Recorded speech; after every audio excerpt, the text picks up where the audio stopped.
जय हिंद। आप सबका स्वागत है हमारे आज के नए वीडियो में। आज हम लोग बात करेंगे ऑब्जेक्टिव्स ऑफ मैनेजमेंट। मैनेजमेंट के क्या उद्देश्य होते हैं। तो जो मैनेजमेंट के ऑब्जेक्टिव्स हैं इनको 3 पार्ट में डिवाइड किया गया है। सबसे पहले ऑर्गेनाइजेशनल ऑब्जेक्टिव, दूसरा है सोशल ऑब्जेक्टिव, तीसरा है इंडिविजुअल ऑब्जेक्टिव्स। इसमें हम बात करेंगे संस्था ऑर्गेनाइजेशन में क्या क्या उद्देश्य होते हैं, उनकी पूर्ति के लिए मैनेजमेंट में क्या क्या करना पड़ता है। फिर हम बात करेंगे सोशल ऑब्जेक्टिव्स की, जो समाज में होते हैं, समाज के लिए क्या क्या दायित्व होते हैं, उनको कैसे पूरा किया जाता है। फिर हम बात करेंगे इंडिविजुअल ऑब्जेक्टिव्स को, जो मैनेजमेंट के अंदर लोग खुद काम करते हैं, उनकी खुद की क्या इंडिविजुअल ऑब्जेक्टिव्स होते हैं, उनको कैसे पूरा किया जा सकता है।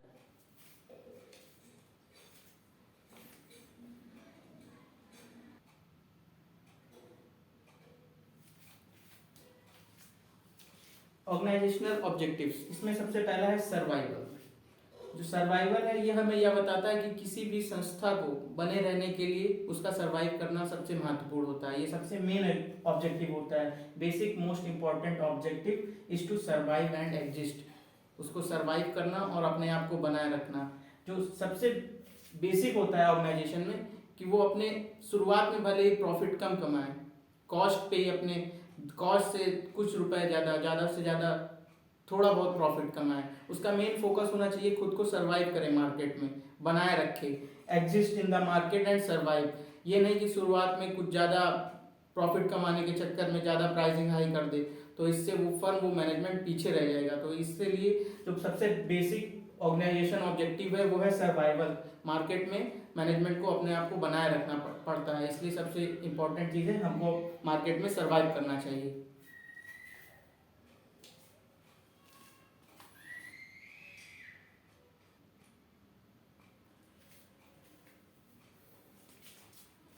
अगला है market share, number of consumers in comparison to other competitors known as market share. दूसरी कंपनियों के कंपटीशन में नंबर ऑफ कंज्यूमर्स आप अपने कंपनी में ज़्यादा रखें या बनाए रखें, जो पहले हैं उनसे ज़्यादा रहें या बने रहें। अगर आप ऐसा कर पाते हैं तो आप ऑर्गेनाइजेशन के ऑब्जेक्टिव को पूरा कर सकते हैं। आपको एक उदाहरण बताते हैं। जैसे पहले बिस्किट कंपनी थी पार्ले जी, वो आज भी क्यों सरवाइव कर पा रही है। उसके क्योंकि नंबर ऑफ कंज्यूमर जो है उसका मेन फोकस था कि वो ऐसा बिस्किट बनाए जो गांव गांव तक, शहर शहर तक, हर जगह फैले, ताकि वो गरीब भी खा सके, अमीर भी खा सके। आज भी आप देखेंगे पार्ले बिस्कुट हर जगह मौजूद होता है, गांव में भी। लेकिन गांव में भी आप ओरियो वगैरह कोई बिस्कुट लेंगे वो वहाँ पर नहीं लेंगे, क्योंकि जो वहाँ पे कंज्यूमर है, जो नंबर ऑफ कंज्यूमर है दूसरे और कंपनी के, जो पार्ले के हैं, वो अपने कंपनी के लिए बहुत ही ज़्यादा मुफीद है, क्योंकि उनको उस रेट में ऐसा बिस्कुट कहीं नहीं मिल सकता है। तो इसीलिए जो मार्केट शेयर होता है किसी भी कंपनी का, उसके कंज्यूमर के आधार पर लगाया जाता है।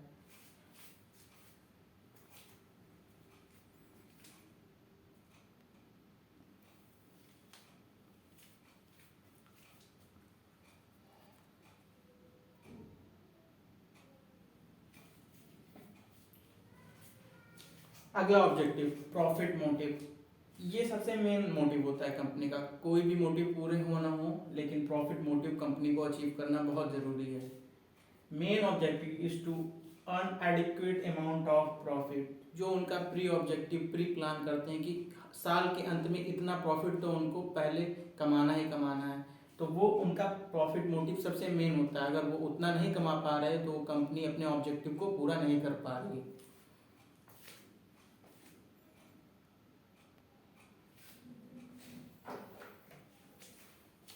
अगला है इनोवेशन। एक ऑर्गेनाइजेशन तभी सफल हो सकता है जब वो नई नई टेक्नोलॉजी, नई नई चीज़ों को अपनाएगा, तभी वो आगे बढ़ पाएगा। Introduce new technology to make them superior in comparison to others. दूसरों के मुकाबले खुद को नई चीज़ों से जोड़कर खुद को सुपीरियर करना, यही आपके मार्केट में आपको अलग करता है। कुछ इनोवेटिव करना, कुछ अलग करना। अभी आप देख ही रहे होंगे जियो ने 5G लॉन्च कर दिया है। आने वाले समय में वो फिर से एक तरफा राज करेंगे, क्योंकि वो इनोवेटिव सोच है, नई टेक्नोलॉजी लेके आ रहे हैं सबसे पहले। और वो ऐसी टेक्नोलॉजी रहेगी, वो केवल नेटवर्क ही नहीं लॉन्च करेंगे, वो मोबाइल भी साथ में देते हैं। और वो ऐसे डेटा पैक निकालते हैं ताकि वो लुभावने लगें। तो उनकी टेक्निक है वो कुछ इनोवेटिव करने की सोचते हैं, इसीलिए जियो सबसे आगे। ये बहुत अच्छा ही उदाहरण आप आसपास अपने देख सकते हैं। अब वो 5G लेके आ रहे हैं, वो फिर से अपने कस्टमर और बढ़ा लेंगे मार्केट में।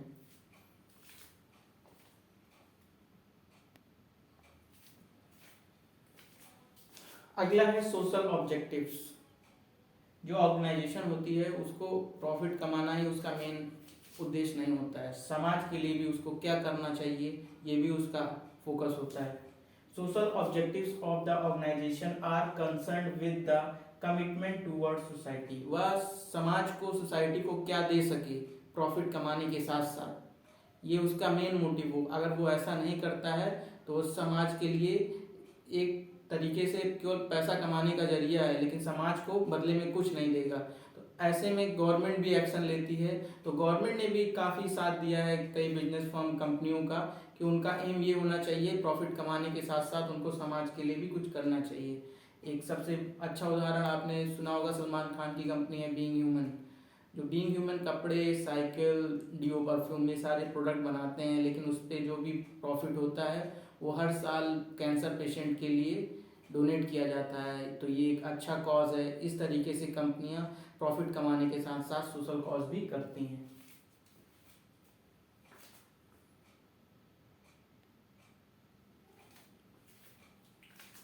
सोशल ऑब्जेक्टिव में पहला है environmental objectives. Environmental objectives, avoid pollution, more eco friendly. हम अपने इन्वायरमेंट में जिसमें हम रहते हैं, अपने आसपास के वातावरण में, मैनेजमेंट का यह कर्तव्य है कि पॉल्यूशन कम से कम करे। ऐसा ऐसा काम करे ताकि वो जो जितने भी पॉल्यूशन हो, उस फर्म या बिजनेस फर्म जो काम कर रही है, जो मैनेजमेंट जिस अंतर्गत काम कर रहा है, उससे आसपास के समाज में कोई दुष्प्रभाव ना फैले। तो इसलिए सबसे मेन इम्पॉर्टेंट फैक्टर है इन्वायरमेंटल ऑब्जेक्टिव। इसमें आप मोर इको फ्रेंडली, प्लास्टिक का यूज कम कर सकते हैं, कागज से बने हुए उत्पादों का प्रयोग करें। तो मैनेजमेंट का सबसे मेन ऑब्जेक्टिव सोशल ऑब्जेक्टिव्स में आता है, वो है इन्वायरमेंटल। हम वातावरण को आसपास कैसे अच्छा और शुद्ध रख सकें।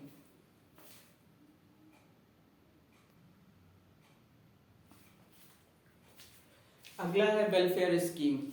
Several organization offer medical facilities and transport facilities. इसमें जो संगठन होते हैं, कई संगठन वो प्रायः वेलफेयर स्कीम चलाते हैं, ताकि उनका तो नाम हो ही, इसके साथ साथ समाज में वो कुछ अच्छा कर सकें, जिसमें कि वो मेडिकल फैसिलिटीज़, मुफ्त में दवाइयाँ, उपचार करवाते हैं। और ट्रांसपोर्ट फैसिलिटीज़, कुछ ऐसे बसें चलवा देते हैं जिसमें कम किराया हो, आम सामान लोग उसमें चल सके, या कभी कभी फ्री हैंडीकैप लोगों के लिए। तो इस तरीके की सोशल वेलफेयर स्कीम जो रहती हैं वो मैनेजमेंट में अच्छे अच्छे ऑर्गेनाइजेशन बड़े बड़े वो प्रायः इसको चलवाते रहते हैं।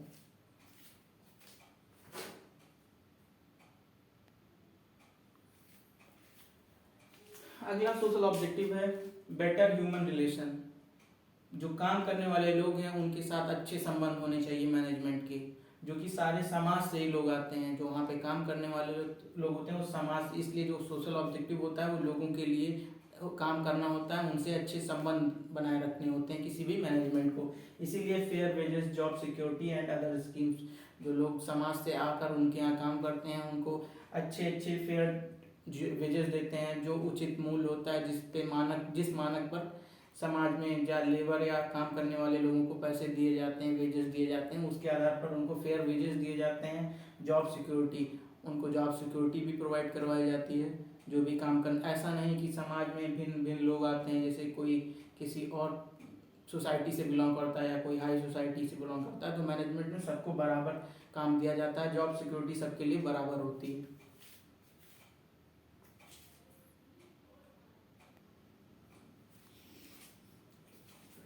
मैनेजमेंट का तीसरा और आखिरी ऑब्जेक्टिव है इंडिविजुअल ऑब्जेक्टिव्स। ये इंडिविजुअल ऑब्जेक्टिव्स जो कर्मचारी मैनेजमेंट में काम करते हैं उनके लिए होते हैं, जिनको हम लोग पर्सनल ऑब्जेक्टिव, पर्सनल मतलब कर्मचारी होते हैं, पर्सनल ऑब्जेक्टिव भी कहते हैं। तो जो लोग काम करते हैं उनके लिए क्या क्या उद्देश्य होने चाहिए मैनेजमेंट में, आइए हम लोग पढ़ते हैं। टू गिव डिजर्विंग रीम्यूनरेशन, उनको जो वो डिजर्व करते हैं, जितना काम करते हैं वो मैनेजमेंट में, उस बिजनेस फर्म ऑर्गेनाइजेशन में, उनको वैसा ही रिम्यूनरेशन मतलब सैलरी उनको मिलनी चाहिए। वो जितना मेहनताना डिजर्व करते हैं, जितना वो काम करते हैं। कभी कभी कुछ लोग ओवर टाइम करते हैं लेकिन फिर भी पैसे काट लिए जाते हैं, लेकिन ऐसा नहीं करना चाहिए। किसी भी मैनेजमेंट में जो डिजर्विंग रेम्यूनरेशन हो, जो भी उसका पैसा बनता हो उसको देना चाहिए। अगला है टू प्रोवाइड जॉब सिक्योरिटी। किसी भी काम करने वालों को किसी भी फर्म में मैनेजमेंट में जॉब सिक्योरिटी प्रोवाइड करनी चाहिए, ताकि वो जितने दिन भी काम कर सके वो अपनी कंपनी को बहुत अपना फुल स्किल दे सके, ताकि वो अच्छे से काम कर सके। अगर उसको जॉब सिक्योरिटी मिलेगी तो उसके दिमाग में ये रहेगा कि मेरे पास जॉब है तो और अच्छे से काम कर सकता है। इसलिए जॉब सिक्योरिटी किसी भी फर्म किसी भी मैनेजमेंट में बहुत ज़रूरी होती है। अगला है प्रोवाइड ट्रेनिंग। काम करने वाले जितने भी कर्मचारी हैं उनको ट्रेनिंग अच्छी मिलनी चाहिए, ताकि वो फर्म के लिए और अच्छा अपना स्किल और टैलेंट निखार सकें। जितनी अच्छी ट्रेनिंग होगी प्रोडक्टिविटी आउटपुट उतना ही अच्छा होता है। अगला है provide share in profit. Company को जो भी प्रॉफिट होता है उसमें कुछ हिस्सा अपने काम करने वाले जो एम्प्लॉय हैं उनको लेबर को देना चाहिए। जो भी कर्मचारी होते हैं, जो भी लोग उसमें काम करते हैं, प्रॉफिट से कुछ हिस्सा देना चाहिए ताकि वो और मोटिवेट होकर काम कर सकें। अगला है good and healthy working condition. जो वर्किंग कंडीशन होती है किसी भी मैनेजमेंट में किसी भी इंडिविजुअल के लिए वो बहुत ज़रूरी होती हैं। अच्छी मेडिकल फैसिलिटीज़, अच्छा एनवायरनमेंट, खाना पीना, तो कोई भी फैसिलिटी अगर अच्छी वर्किंग कंडीशन प्रोवाइड करेंगे, फ़ैन, एसी, तो कोई भी काम अच्छे से किया जा सकता है। तो इंडिविजुअल के लिए सारी ऑब्जेक्टिव्स जो भी हैं अगर वो कोई भी फर्म या मैनेजमेंट पूरा करती है तो ये उनकी कर्मचारी और उस कंपनी दोनों के लिए बहुत अच्छा होता है।